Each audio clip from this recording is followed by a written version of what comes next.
말씀 봉독부터 하겠습니다. 누가복음 5장 1절부터 11절 말씀.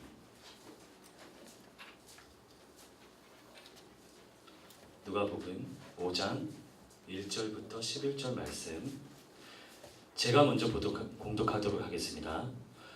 무리가 몰려와서 하나님의 말씀을 들을새 예수는 게네사렛 호숫가에 서서 호숫가에 배 두 척이 있는 것을 보시니 어부들은 배에서 나와서 그물을 씻는지라. 예수께서 한 배에 오르시니 그 배는 시몬의 배라. 육지에서 조금 떼기를 청하시고 앉으사 배에서 무리를 가르치시더니 말씀을 마치시고 시몬에게 이르시되 깊은 데로 가서 그물을 내려 고기를 잡으라. 시몬이 대답하여 이르되 선생님 우리들이 밤이 새도록 수고하였으되 잡은 것이 없지만은 말씀에 의지하여 내가 그물을 내리리이다 하고 그렇게 하니 고기를 잡은 것이 심이 많아 그물이 찢어지는지라. 이에 다른 배에 있는 동무들에게 손짓하여 와서 도와달라 하니 그들이 와서 두 배의 체험에 잠기게 되었더라. 시몬 베드로가 이를 보고 예수의 무릎 아래서 엎드려 이르되 주여 나를 떠나소서 나는 죄인이로소이다 하니 이는 자기 및 자기와 함께 있는 모든 사람이 고기 잡힌 것으로 말미암아 놀라고 세베대의 아들로서 시몬의 동업자인 야고보와 요한도 놀랐습니다. 예수께서 시몬에게 이르시되 무서워하지 말라 이제 후로는 네가 사람을 취하리라 하시니 11절입니다. 그들이 배를 육지에 대고 모든 것을 버려두고 예수를 따르니라. 아멘.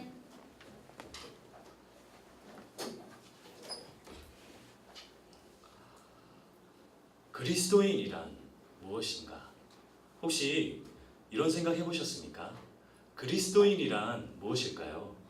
한자로 기독교인이라고도 하죠. 그리스도인이란 교회에 출석하는 것, 예수 그리스도를 믿는 것, 하나님 말씀을 가까이 하는 것일까요?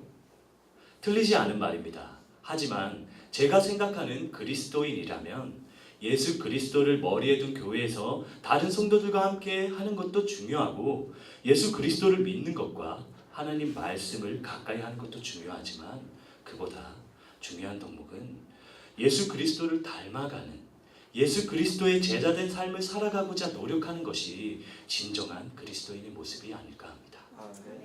그럼 여기서 그리스도의 제자가 되는 것은 어떤 조건을 가지고 있을까요? 무리가 둘러싸 하나님 말씀을 들을 때입니다. 예수께서 호숫가에 그물을 싣는 어부들과 배 두 척을 발견하게 됩니다. 그중 한 배에 오르시어 무리들을 가르치셨습니다. 제자가 되는 첫 번째 조건은 하나님 말씀 안에 머물러 가르침을 받는 것입니다. 그 시각 하나님 말씀을 듣는 사람들은 많았고 배도 두 척이 있었지만 그중 한 배만이 예수님께 가르침을 받을 수 있었습니다.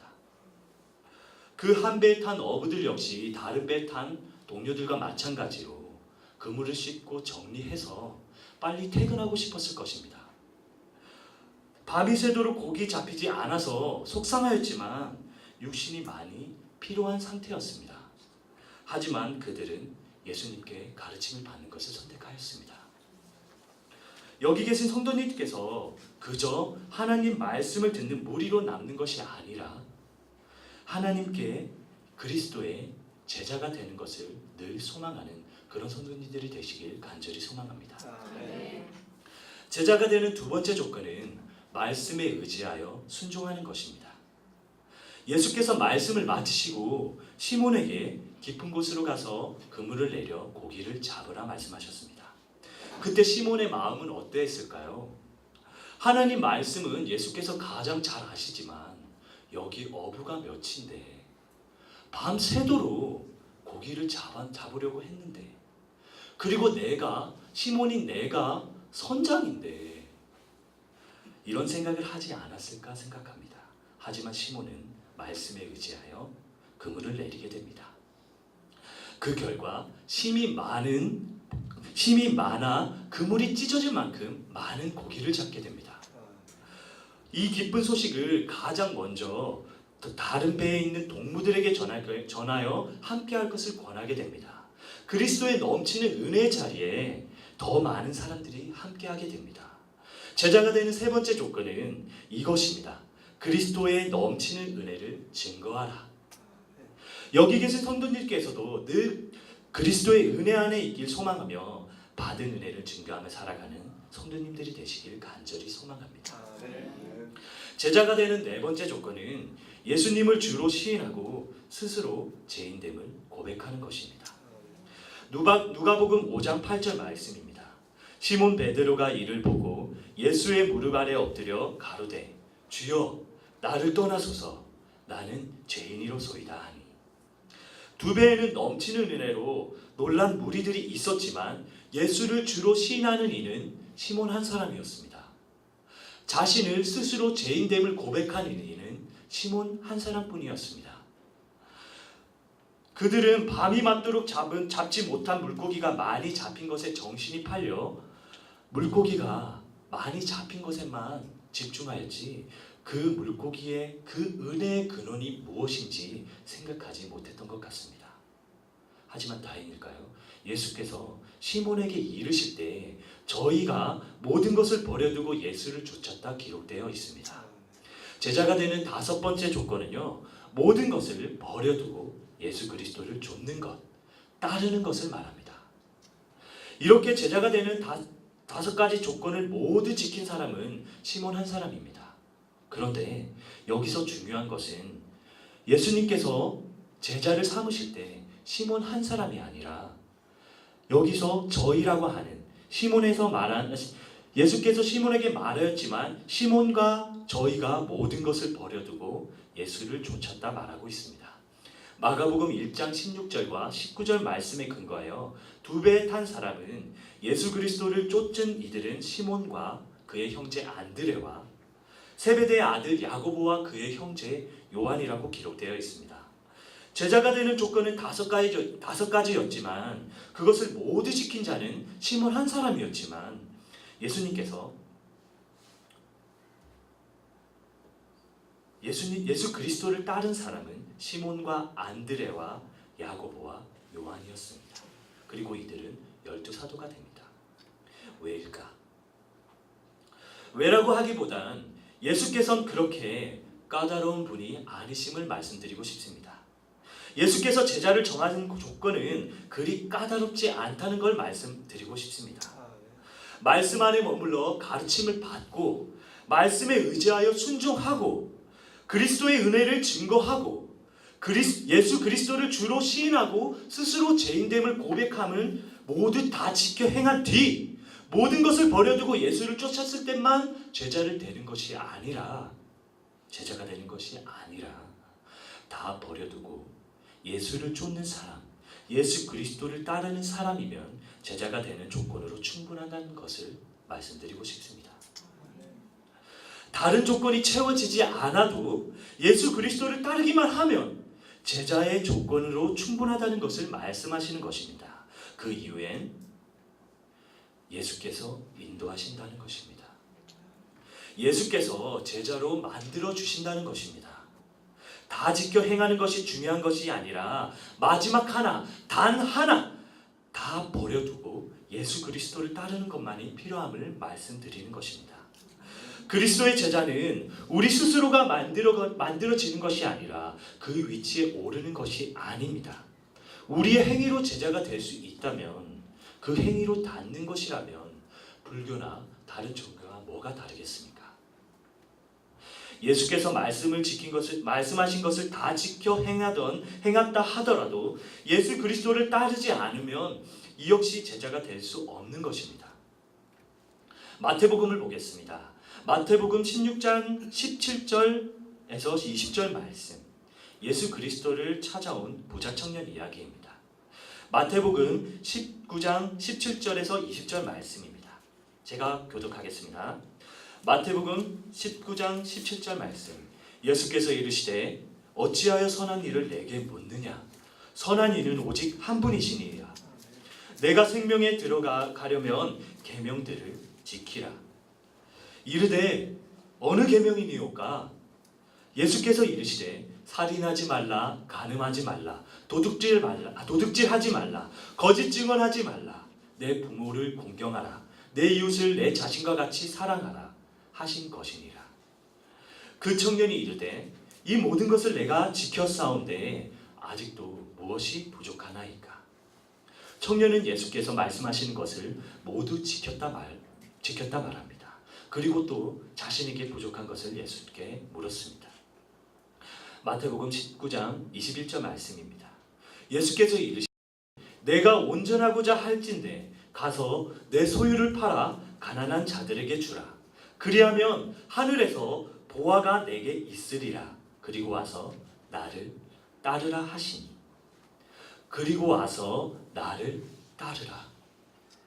나를 따르라. 예수 그리스도께서 이 한마디가 예수 그리스도께서 하신 이 한마디가 바로 제자로서의 부르심입니다. 이름도 없는 부자 청년을 제자로 불렀을 리 없다 하시는 분이 계실지 몰라. 아니 사실은 제가 성도님들이 아니라 제가 과거에 그런 생각을 했던 적이 있어 다른 12자들의 부르심을 때를 찾아보았습니다. 마태복음 9장 9절 말씀입니다. 예수께서 그곳을 지나가시다가 마테라 하는 사람이 세관에 앉아 있는 것을 보시고 이르시되 나를 따르라 하시니 일어나 따르니라. 끝. 예수 그리스도의 제자로서 마태의 부르심을 묘사한 구절은 이 한 구절이 전부입니다. 마가복음을 찾아볼까요? 마가복음 2장 14절 말씀입니다. 또 지나가시다가 알페오의 아들 레이가 세관에 앉아 있는 것을 보시고 그에게 이르시되 나를 따르라 하시니 일어나 따르니라. 이번에도 한 구절이 전부입니다. 마태복음에서도 마가복음에서도 레이를 부르심에 표현한 성경 구절은 한 구절이 전부입니다. 누가복음 5장에 가서는 이 구절이 더욱 짧아지게 됩니다. 다시 말해 마태복음 19장에서 예수께서 말씀하신 것을 모두 지켜 행한 부자 청년은 당연히 제자의 조건에 들어간다 할 수 있습니다. 그런데 마지막 그 하나 다 버려두고 예수 그리스도를 따르는 것, 그것을 행하지 않았다고 말하고 있습니다.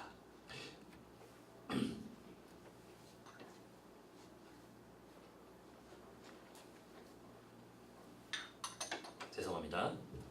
이것이 부자 청년이 하나님의 나라, 부자 청년이 제자가 될 수 없던 이유이며, 이것이 부자 청년이 하나님 나라의 상급, 하늘의 보화를 받을 수 없는 이유로 남게 됩니다. 얼마나 안타까운가요? 저는 속으로 바보 같은 녀석, 바보 같은 녀석, 바보 같은 녀석. 그런데 그런 바보가 여기에도 있었습니다.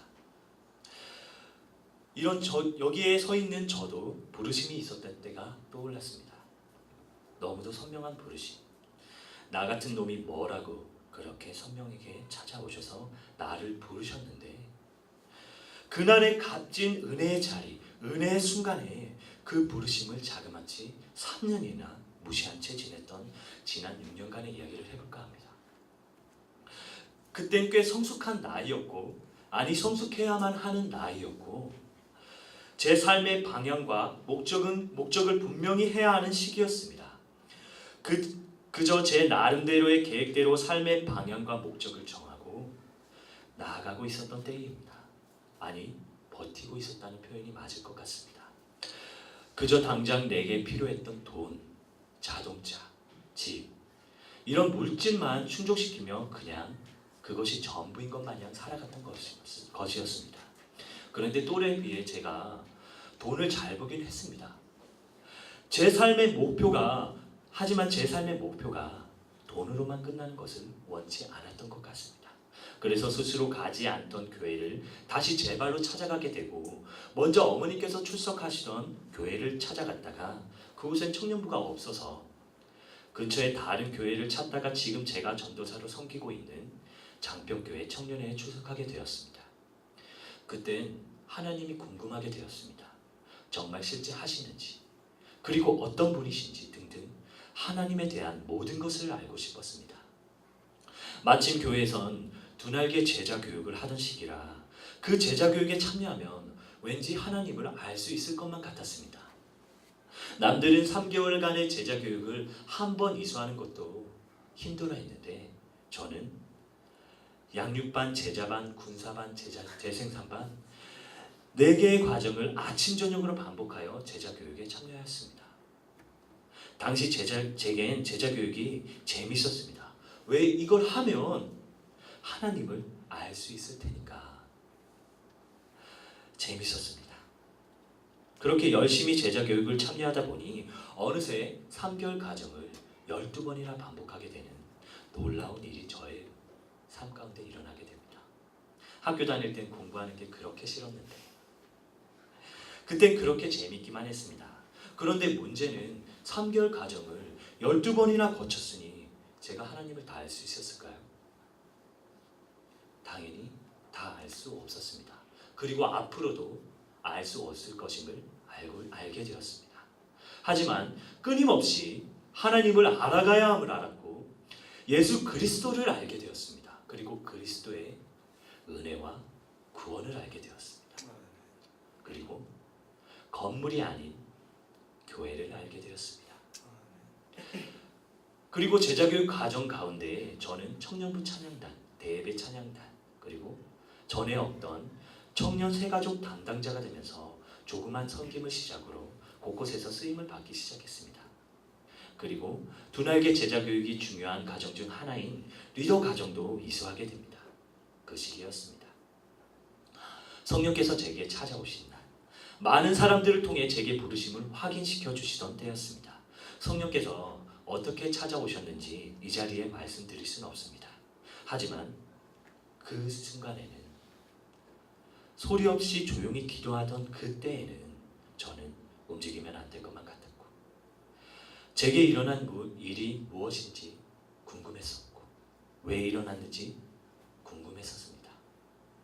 지금도 그때만 생각하면 등골이 오싹하기만 합니다. 그런데 그 신비함을 신학대학 입학한 후에 그날의 값진 그 은혜의 자리에 그 은혜의 순간에 부르심이 맞는지 제가 다시 한번 질문하였을 때, 기도하였을 때 또 한 번 몇 분이 지나지 않아 다시 찾아와 주셨습니다. 그날, 그 시각, 그 상황 그대로. 아니 오히려 더 선명하게 찾아와 주셨습니다. 하지만 여전히 어떻게 찾아오셨는지는 비밀입니다.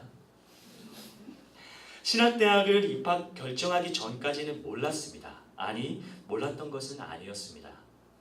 여기저기서 목회자와 관련된 이야기들을 제게 들려주셨기 때문에 모를 수가 없었습니다. 하지만 두려웠습니다. 매주 설교하는 분들을 모습을 보면서 매주 저렇게 설교하는 것이 두려웠고 지난 시절의 제 삶이 두려웠고 완악한 제 마음이 두려웠습니다. 그리고 제 나이도 두려웠습니다.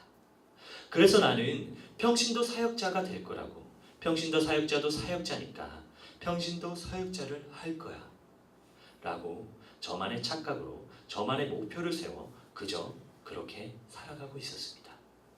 그렇게 3년이라는 시간을 낭비하게 되었는데 그때 주께서 제게 보내주신 분이 바로 지금의 장평교회 담임 목사님이신 오은만 목사님이십니다. 담임 목사님이 아니었으면 저는 아마 여전히 시간을 헛되이 낭비하며 살아갔을 것입니다. 하지만 목사님으로 인해 3년이라는 시간 동안 두날개가 아닌 평소 존경하던 고옥하는 목사님이 섬기던 사랑의 교회 국제제자훈련원 과정을 제자교육 과정을 거치게 되면서 보다 분명한 소명을 갖게 되었고 묵상의 요령과 깊이가 있음을 알게 해주셔서 지금 좀 더 성숙해가는 과정을 밟을 수 있도록 인도해 주셨습니다. 신학대학 역시 침례 신학대학을 추천해 주시면서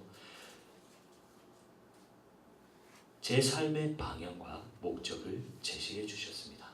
전에 제게 가르침을 주시던 목사님들도 계셨지만 또 많은 가르침을 주셨지만 이전에 전혀 알지 못했던 목사님을 보내주시고 또 가르쳐주시고 말씀에 더욱 순종하게 하시고 이 과정을 증거하게 하시고 예수님께서 주인됨과 제가 스스로 죄인됨을 고백하게 하였습니다. 하나님께서는 우리의 삶과 방향과 목적과 길을 가지고 계십니다. 여기 계신 성도님들과 학생들 모두 그리스도인입니다. 그리고 늘 교회에서 섬겨주시는 분들도 계시고 늘 은혜의 자리에 머물러 계신 분들도 여기에 계십니다. 당연히 여기에 계신 분들은 그리스도인이며 그리스도의 제자가 되는 마지막 조건에 충족된 분들임을 믿어 의심치 않습니다. 그럼 늘 이런 고민을 하셨으면 합니다. 오늘은 주께서 내게 무엇을 말씀하셨나? 이것이 어쩌면 그리스도인으로서 예수 그리스도의 제자로 인도하는 메시지일지 모르는 일입니다. 기도하시겠습니다.